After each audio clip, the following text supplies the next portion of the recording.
We talked a little bit about the anatomy of a presentation in the last video when we were talking about call conversion and talking about getting an appointment in any conversation. If you remember, there are 5 parts to it: rapport, needs, features, benefit, and then close. We're going to review that today because that structure is needed for pretty much any presentation you do, any conversation you do. So I just wanted to make sure that we all have this and it's just on the tip of our tongues. We start out by establishing rapport. Just be sincere, relaxed, get to know the person. That's what rapport is all about. It's just kind of getting an understanding of who they are and seeing if maybe you're a good fit to work together. Again, understanding who you're talking to is very important because not everybody enjoys a lot of chit-chat. Second step is identifying needs. This is the most critical phase, and it just involves asking a lot of open-ended questions. Listen, take some really good notes, because you want to be able to make sure that you address any concerns they have when you're actually doing the presentation. So spend a lot of time in this phase. It's probably one of the most important. Then you can go on and explain some of the features that we offer. Features, if you remember, these are the resources and tools that you will use to help them through the process. Features are simply what something is.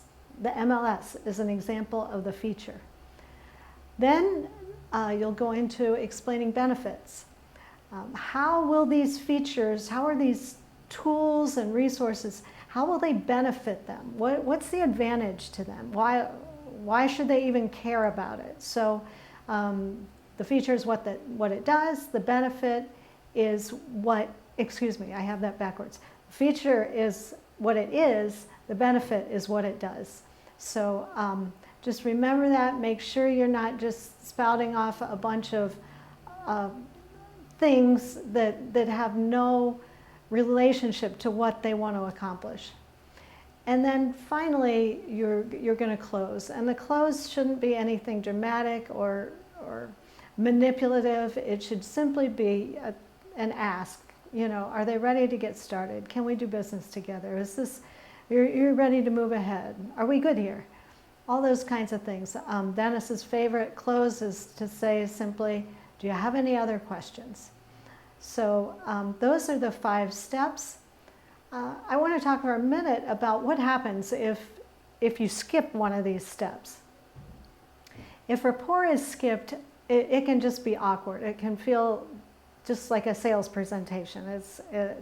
There's no relationship there, and a lot of times they're not even going to listen because they don't feel a connection to you. So make sure you do spend a little time getting to know them, even if it's very brief.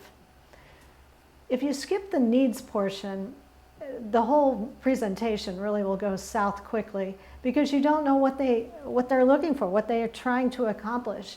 So the features have no benefit, and the benefits don't matter because it's not related in any way to the person. So needs is absolutely crucial. If you skip the features, they don't even know what you're talking about, right? You haven't told them anything about the tools and resources that you're going to use to help them. So they won't really understand what's going on. And if you skip the benefits, there's no reason to move on and to close because they can't relate what you're talking about to them. So there'll just be this gaping hole between all you talked about before and the close. So the benefits, if they're done correctly, should just lead right into the close. If you're talking to somebody, you know, you're going to share maybe a reason for them to sit down with you and why it's a good idea. Quick story, I was at the Apple store recently talking to a young guy working there, and he found out I was in the real estate business. probably because I told him, but anyway, he said that he and his wife were thinking about looking for a home. But he had a major misconception about the process and what was involved. So, I corrected that misconception, and I said, I'd love to sit down with you and just show you what the home buying process looks like. No pressure, but at least that way you would know what's involved and whether you wanted to move forward or not. So the benefit, or the feature, I guess, in that scenario was knowledge, right? I'm going to show them what's involved. And the benefit to them is they'd have more information than to make a decision. And then the close is just built into that. I'd love to sit down with you and show you that. And then, would Tuesday work? Whatever, you set a time. So again, the benefit should lead right into the close. The close should be kind of automatic at that point, and there shouldn't be anything icky about it. If they say no on the close, you simply go back to rapport. Kind of start over, start from scratch. You missed something along the way, and so you just want to gently go through the process again.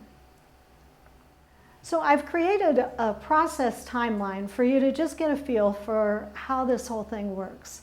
Last week we talked about setting the appointment. We used the rapport, needs, features, benefit, close to schedule the appointment. Once that appointment is starting, once you're sitting down with them in their dining room, you can start again at that rapport, needs, features, benefit, close. Maybe you covered a lot of rapport in the first time you met them, and you won't do quite as much when you're actually sitting down with them.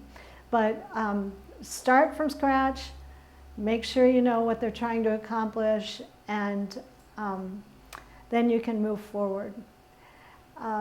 Once you've gone through the needs portion, you might want to ask them if you can share some information with them. And that's when you'll do your presentation. During the presentation, you will cover a lot about your features and the benefits, and the close is built in then. Your goal when you do a presentation, when you sit down with a potential buyer, is to create one of three things. You're going to either walk away with an agreement and a client to work with. You're going to create a friend and maybe get a referral down the road. Or you're going to figure out up front whether or not this person's a good fit, and maybe you've realized absolutely not, this is not a good fit, I don't want to work with this person, and so you say goodbye. And it may sound like that is a bad thing to happen, but it's a lot better to happen up front than to realize 10 houses, 10 showings into the process that you really never wanted to work with that person. So this is the process timeline, and hopefully that will help you visualize the structure in your head and work through the presentation on an outline kind of basis.